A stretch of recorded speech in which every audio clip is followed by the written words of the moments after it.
Thank you, gentlemen. Question, dealing with challenging boss behaviors or senior men that aren't, for lack of a better term, doing their job. It's a difficult spot, especially civil service department where, you know, time on a job means everything.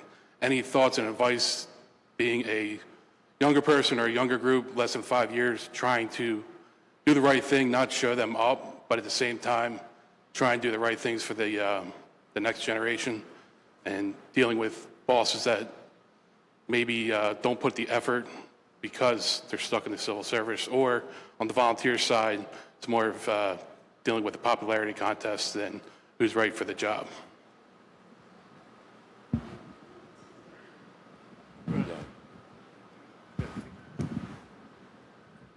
Might not be popular, but I'll give you, this is a true story.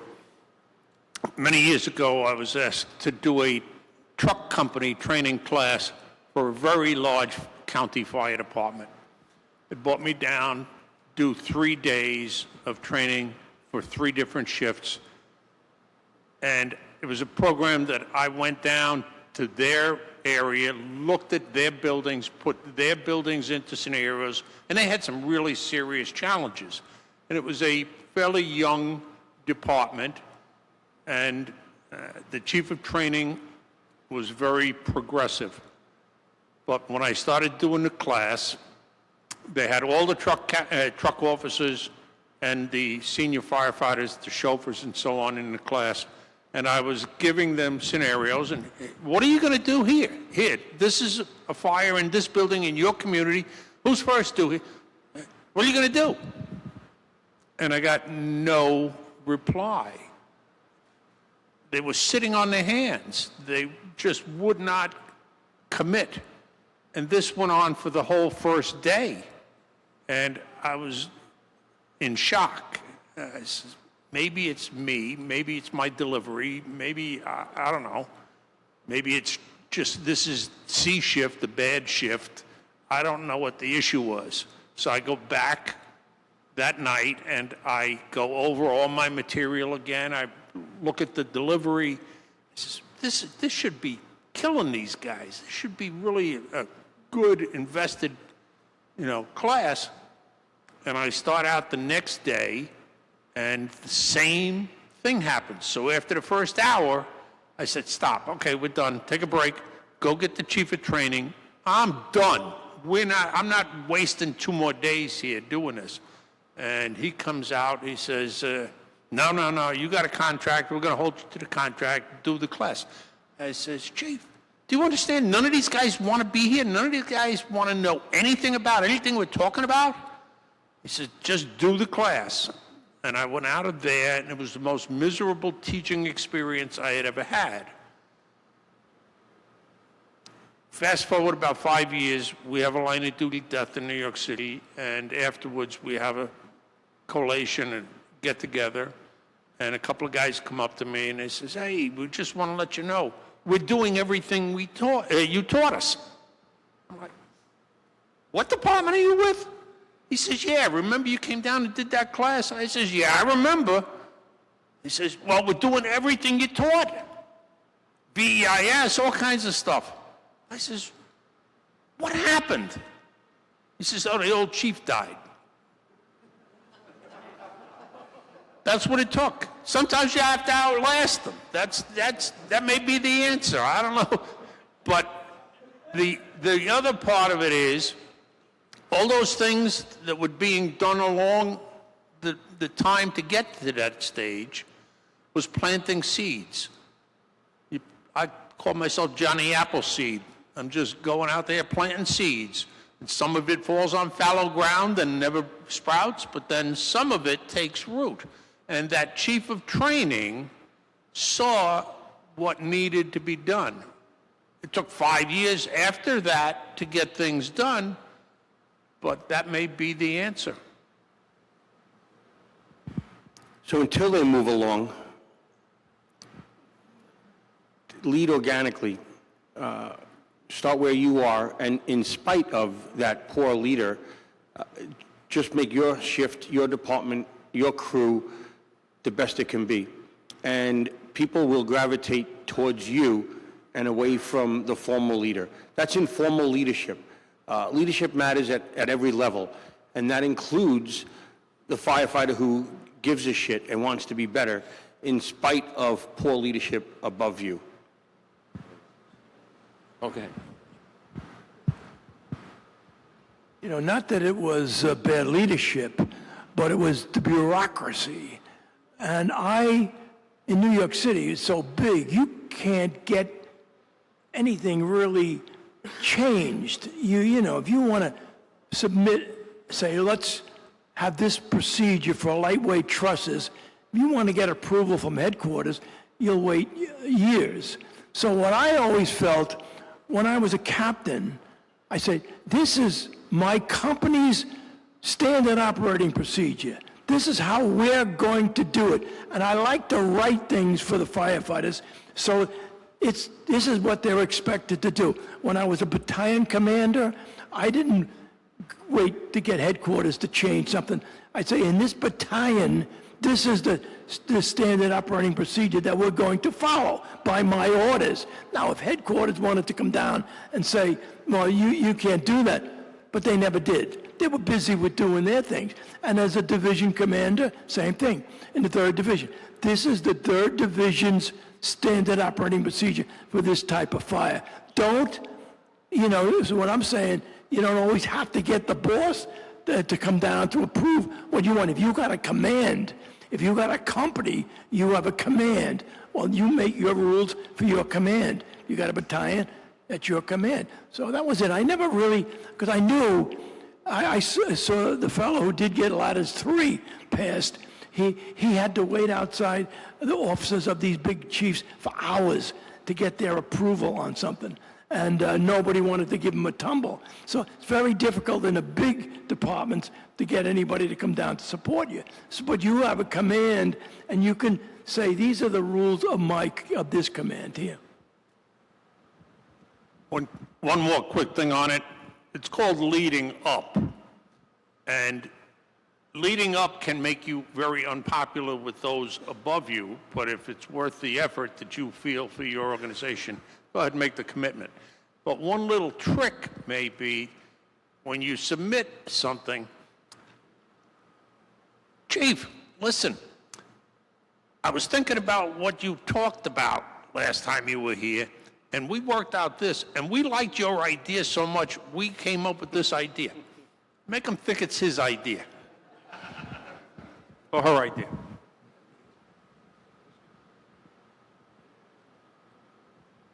Yeah, I don't want to take Chief Norman's thing about being farmers, because we are farmers, we do grow. Sometimes you have to prune a tree, and the bottom keeps growing, right, and the bad leaves dying off, you just have to keep, kind of wait them out, I guess. But I used to get on the rig, because when I was raised on the fire department, you got on the rig fast, I respond out the door. That's where you make up your time, not on the streets. You want to do 80 miles an hour on the street, you do it in the firehouse. This way you're making up your time. And almost before I retired, the guys were going, yeah, we've been racing you all these years. I'm like, what are you talking about? They said, well, we wouldn't let the young guys have the lieutenant beat us on the rig in the seat, so they would race. I knew nothing about this. I just thought the guys were getting better. But that was their way of training. So not that the other officers were slow, this was just their specific. So you have to sometimes do something that motivates the junior guys. You got a senior guy who doesn't want to go on the rig. The guys say, come on, let's go, we're waiting. Sometimes that motivates them. That gets them, hey, these junior guys are, annoy me. Well, maybe you have to prune a little bit. Maybe he's going to leave or she's going to leave, but you guide them up. Again, it's a growing plant.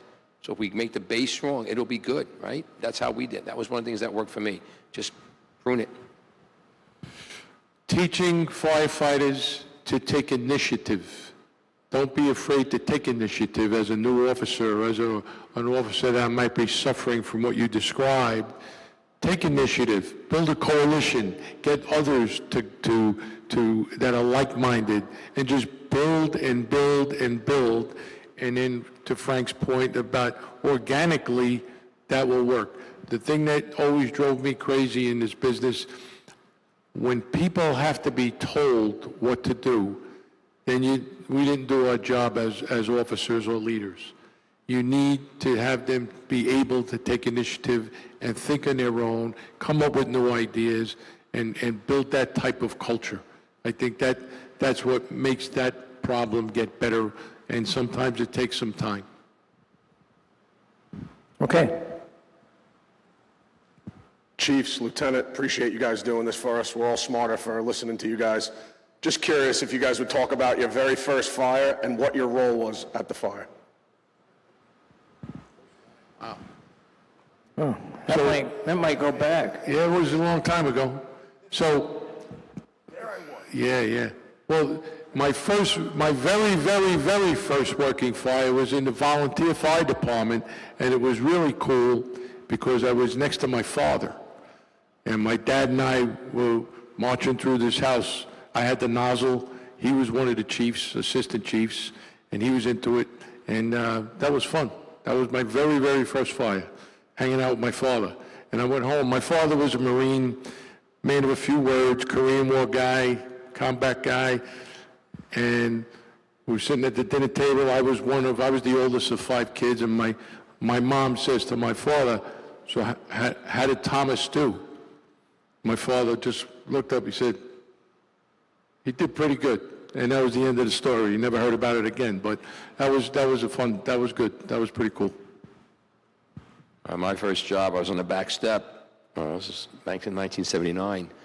We turned the corner. We see we have a job with second due engine. So after we said to horses, "Whoa, it's under midnight," they stopped and we got off the rig. But I'm on the back step, so they go, "Key to hydrant."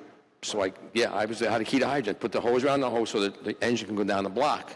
So I get off. It's not my job as the backup, but that's what I was told to do. So, okay.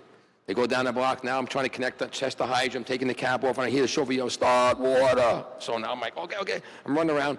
I turn the hydrant on. The cap blows off. Turn the hydrant off, run back at the cap, put the cap back on. Then I put the hose back on. Then everything works. I go run down the block. So we had the old Scots in the suitcases back then. So I said, well, I probably should grab this because we're going to be here for a while. I open it. They go, "Drop that." So I dropped the mask. We had a burst length. Put the burst length on. We go in. It's a 2-story vacant commercial. It's going. We use 2.5. The nozzle guy calls me up to the front. It's my first fire. I'm up there in a little void pushing the line back and forth with a guy from 5 truck. They back us out. They tower out it to death. And I'll never forget going home with a headache the size of Mount Rushmore. And I burped smoke for 2 days. And I'm like, this wasn't in the brochure. I'm happy to know that he was not always a truck dummy. At least he was in an engine company. He started in an engine company. See? As a junior firefighter, I went to a bunch of fires, but we didn't really do much other than pack a lot of hose. So my first fire was as a firefighter in my volunteer department, and it was a commercial fire that I missed the first half of it because I was out with the juniors. I was all excited. I came into the fire company on Monday night. Now, the following Sunday, the juniors are having drill. And I decided I'm going to go with them. I'm the big man on campus. And we get this fire in a building. The name of the building is Circuitron. And I tell the junior director, I said, "It looks like there's a fire over there. We have this pretty big header of smoke." He's like, I don't know. And everybody else in the van, they're like, "Come on, let's take it in." All these juniors, all these 14 to 16-year-olds. We wind up taking it in, and sure enough, this whole building is roaring. I didn't have my gear on me, but somebody wound up bringing gear out for me. We spent the next 14 hours there with all sorts of chemicals. The smoke was every color but black. The liquid coming out of the building was all sorts of green and like a pink color, and I'm thinking, my goodness. And I was unprepared. I didn't have my gear. Like Frank and Tommy, I started as a volunteer on Long Island, and I vividly remember my first fire. I had about 2 weeks in the fire department, and we pull up to a house fire. I had to pass the fire to get to the firehouse. So as I'm coming up the block, there's a woman coming out of the building with her hair on fire, her clothing on fire, and she's screaming about her husband is trapped. And another guy with me grabs her and knocks her down, starts smothering her.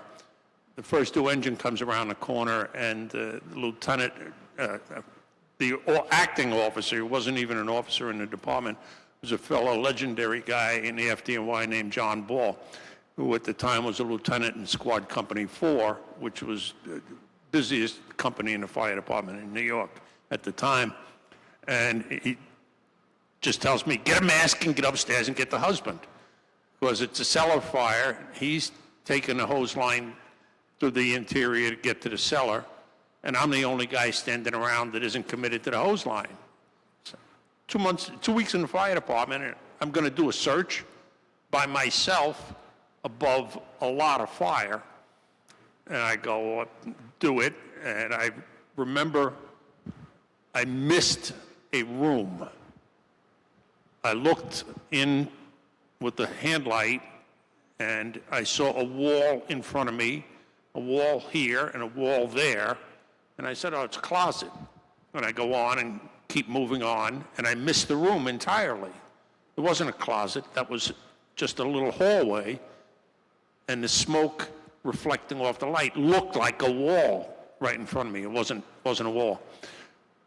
Turns out now I need him, I go through the whole cylinder. It was only one of what we call the sling pack, the 15-minute Scott sling pack mask. Go through that in like 6 minutes.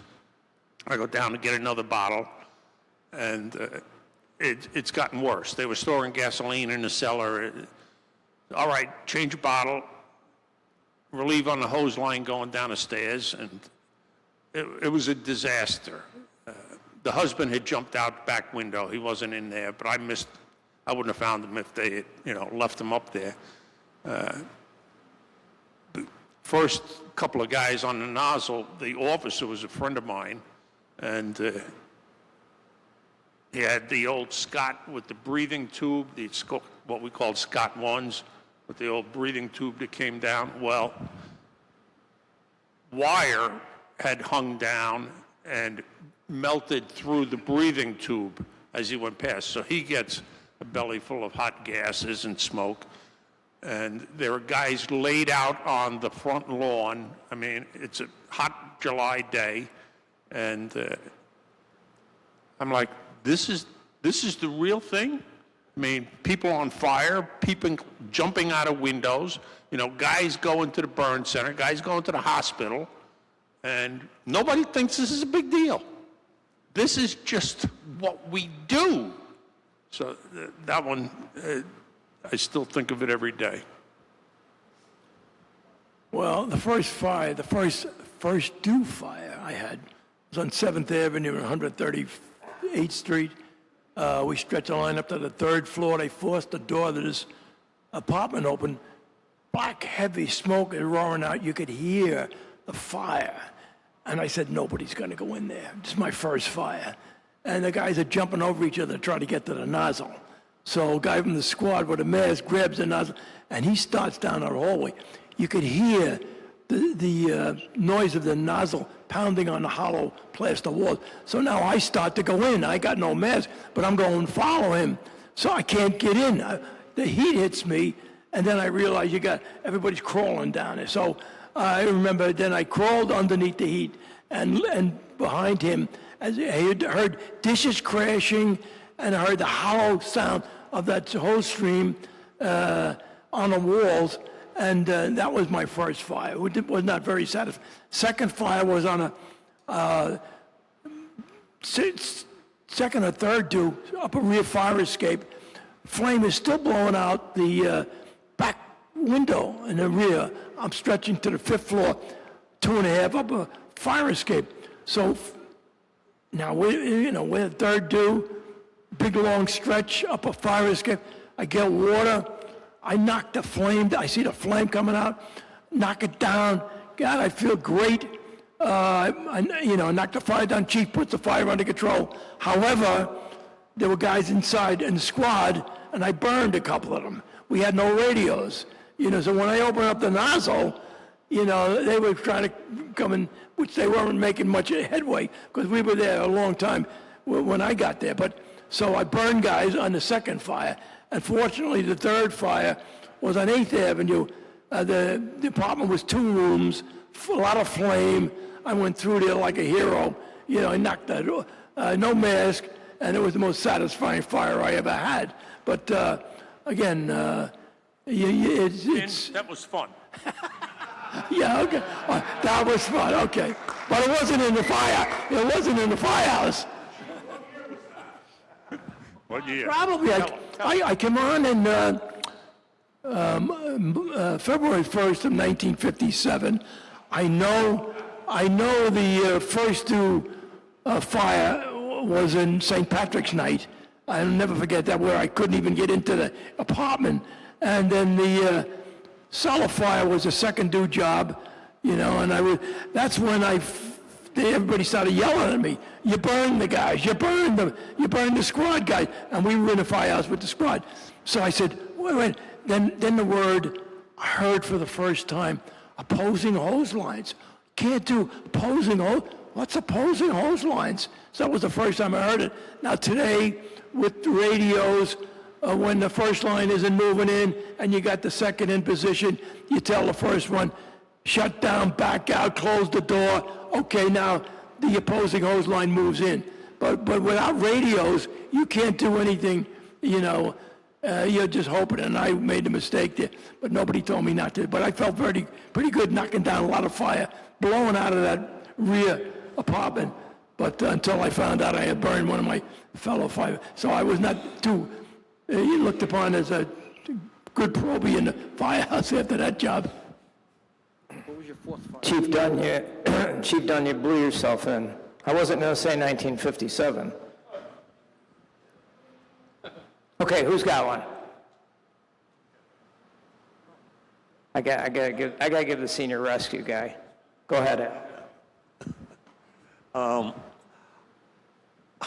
work with a lot of these guys on the board. The wealth of knowledge that's there's no ending to it. They helped me along my career, and I knew most of them for years, lots of years, you know. So whomever put this board together, I say they knew what they were doing. It's just overwhelming just to have all of these chiefs together all at once. I want to thank you guys for the knowledge that you actually gave me and that you're still giving firefighters in the department. So thank you very much. Al? For those who don't know, that's firefighter Al Benjamin, retired, and Al has a booth upstairs. He sells T-shirts, and all the money goes back to fire service causes. 20 years in rescue. Yep. That's like 100 in dog years. That's a lot of years.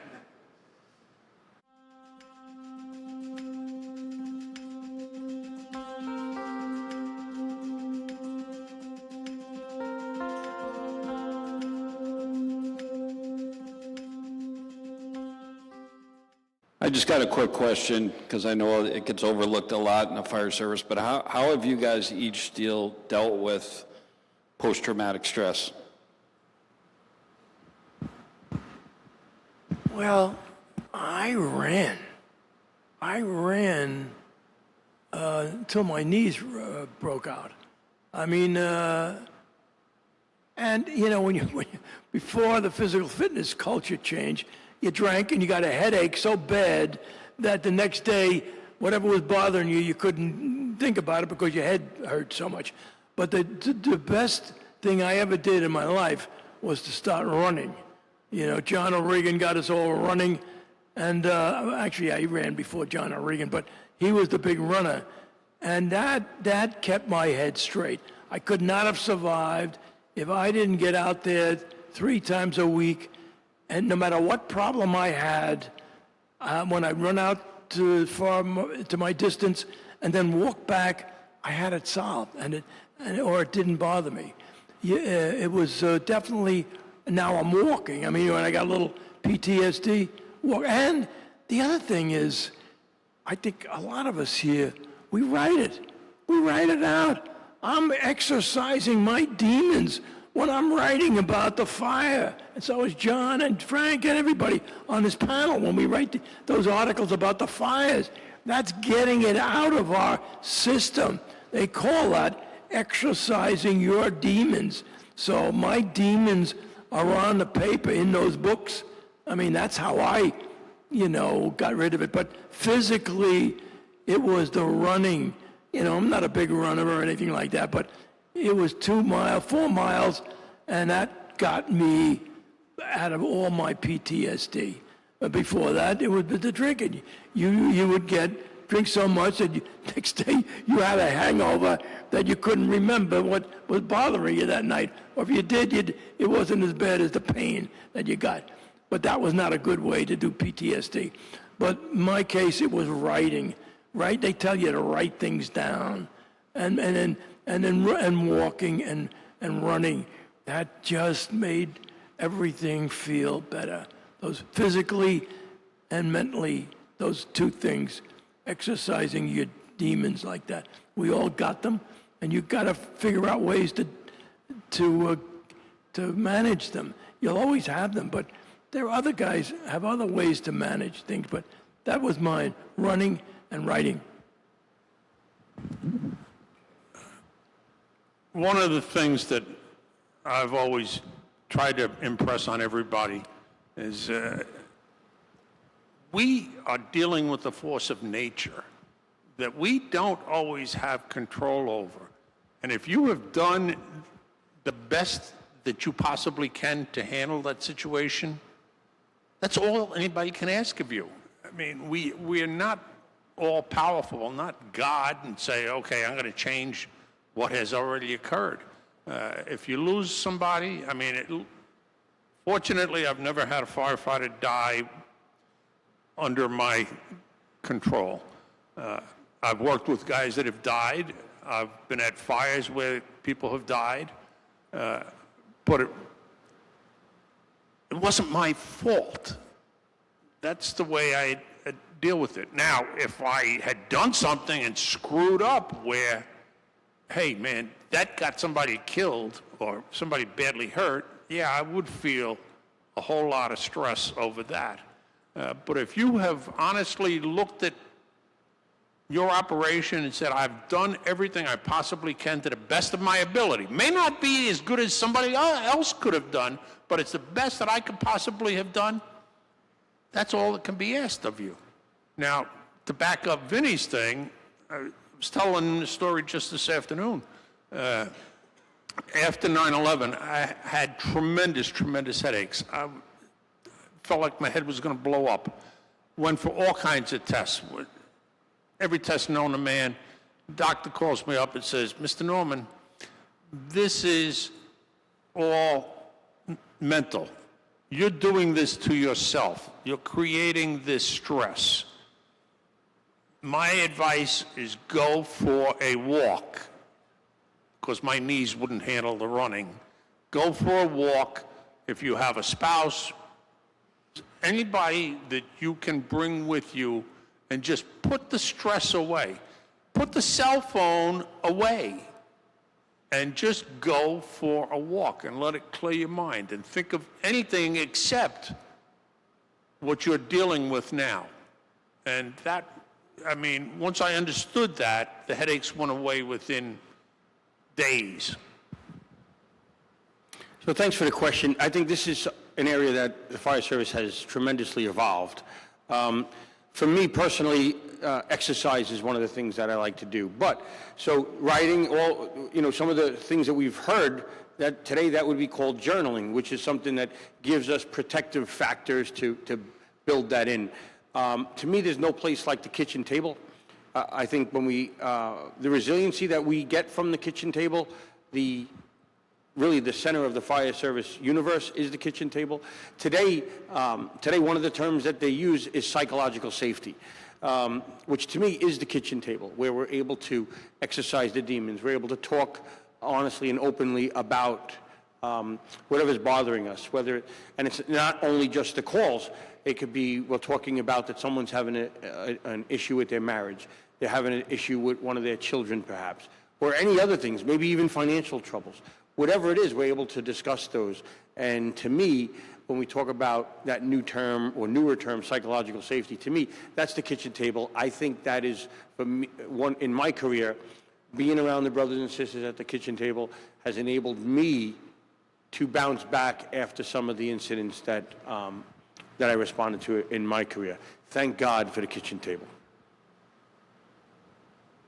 Yeah, double down on that. We solve the problems of the world and we solve our own problems. After 9/11, it was tough. I saw my wife was saying, you know, you're being angry. I said, well, I'm frustrated because there's nothing I can do to fix what happened. It wasn't my fault. It wasn't anyone's fault. Other people obviously committed those murders and crimes. So I couldn't solve that problem. So I had to put my faith in the military, put my faith in other things. And my wife worked it out. You know, it took time, several years. Like I was angrier than ever because I just was frustrated. And hanging out at the kitchen table, you know, I played a lot of basketball back in the day, and that was my thing. But it was never a fix-all, cure-all. It was being at work. That made me feel better. I'm at work. I have a chance to write this by helping someone else, by doing something else. But it took some years. It took some time. And it just worked itself out. So that was my frustration with that specific fire. I just felt like helpless. Like I can't do anything. Remember we said earlier, we talked about when staff chief came in and spoke to the members and spoke to the officers, like, oh, somebody's hearing my voice. I didn't have that back then. There was no one to yell at and turn to. So I turned inward, and I worked it in anger, but I worked it out. I didn't beat my wife because she could beat me up, so I didn't want to take that chance. Let it go with that. I found different stages of my career, I handled things differently. When I was a firefighter, it was all about being with other firefighters and just hanging out and chatting, and that was helpful. Exercise routine was always something that was helpful.